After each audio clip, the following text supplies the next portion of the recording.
హల్లెలూయా! దేవునికి స్తోత్రం. దేవుడైన యేసుప్రభువు వారు ఈరోజు మనకు పరిశుద్ధ గ్రంథం నుంచి ఇస్తున్న వాగ్దానము హెబ్రీయులకు రాసిన పత్రిక 11వ అధ్యాయం మొదటి వచనము.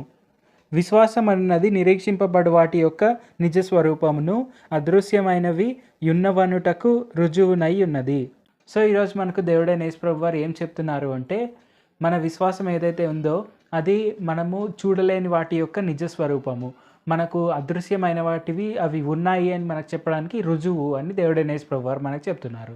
సో దాని అర్థం ఏందంటే, మనము ఏదైనా ఒక విషయం, ఏదైనా ఒక గొప్ప విషయం కానీ, లేదంటే ఏదైనా డబ్బులు కానీ, ఏదైనా కానీ మనకు వస్తాయి అని మనము నమ్మినప్పుడు ఆ నమ్మకం అనేదే మనం పొందుకోవాలనుకునే విషయాల్ని మనకిస్తుంది. అంటే ఎలాగంటే, ఇప్పుడు ఏదైనా మనకు ఫ్యూచర్‌లో ఏదైనా ఒక డబ్బులు వస్తున్నాయి అనుకుందాము.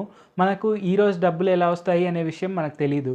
కానీ మనము విశ్వాసం ఉంచుతాం కాబట్టి, ఆ విశ్వాసం అనేది మనల్ని డబ్బులు వచ్చే ప్లేస్‌లోనికి నడిపిస్తుంది.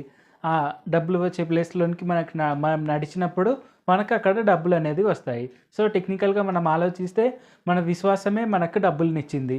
సో ఆ విధంగా మనము ఏదైనా విషయం పట్ల మన నిరీక్షణ కలిగి ఉన్నాము అంటే, ఆ నిరీక్షణ అనేది పొందుకోవడానికి మనకు విశ్వాసం అనేది చాలా గొప్ప విషయము. విశ్వాసం అనేది దాని యొక్క నిజ స్వరూపము. సో ఈ విషయాన్ని మనం అర్థం చేసుకోవాలి. అంటే మన జీవితాల్లో ఏదైనా రేపు రాబోయే సంగతి గురించి మనం ఈరోజు విశ్వసిస్తున్నాము అంటే, ఆ విశ్వాసం ఈరోజు మనకు రేపు ఆ వచ్చే ఒక ఆబ్జెక్ట్ కానీ, ఏదైనా కానీ మనం నిరీక్షిస్తున్న సంగతికి ఈరోజు ఉన్న విశ్వాసమే మన నిజ స్వరూపము. సో ఈ విషయాన్ని మనం గుర్తుంచుకొని ఎప్పుడు కూడా మనం విశ్వాసం కలిగి ఉండడం అనేది మనకు చాలా చాలా ముఖ్యమైనది. విశ్వాసం కలిగి ఉండడం వల్ల మనకు రేపు ఏదైతే వస్తుంది అని మనం నిరీక్షిస్తున్నామో దానికి ఒక రుజువులాగా మనం విశ్వాసాన్ని పెట్టుకోవచ్చు. సో ఈ విషయాన్ని మనం తప్పకుండా గుర్తుపెట్టుకుందాం. ప్రార్థన చేసుకుందాం.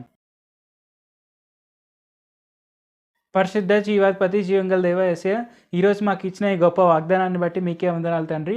యేసయ్య, మేము ఏదైతే ఒక విషయాన్ని నిరీక్షిస్తామో ఆ నిరీక్షించే వాటి యొక్క నిజ స్వరూపము మా విశ్వాసం అని మీరు మాకు తెలియపరిచినందుకు వందనాలు తండ్రి. ఆ విశ్వాసాన్ని మేము ఎప్పుడు మీ పట్ల కలిగి ఉండేందుకు సాయం చేయండి. తద్వారా మేము మా విశ్వాసాన్ని ఎప్పుడు బలంగా ఉంచుతూ, అలాగే మేము నిరీక్షిస్తున్న ప్రతి ఒక్క విషయాన్ని మేము పొందుకునేందుకు మాకు ఆ స్వభావాన్ని, ఆ బుద్ధిని దయచేయండి. యేసయ్య, మేము ఎప్పుడు కూడా మీ పట్ల అపారమైన విశ్వాసం కలిగి ఉండేందుకు సాయం చేయండి. ఎందుకంటే అదృశ్యమైన వాటివి అవన్నీ ఉన్నాయి అని మేము చెప్పేందుకు మాకు రుజువు మేము మీ పట్ల ఉంచే విశ్వాసము అని మీరు మాకు తెలియపరిచినందుకు వందనాలు తండ్రి.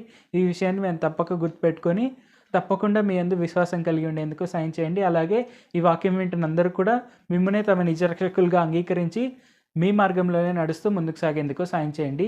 నజరేయుడైన యేసు నామములో ప్రార్థిస్తున్నాం తండ్రి. ఆమేన్. Thank you Jesus.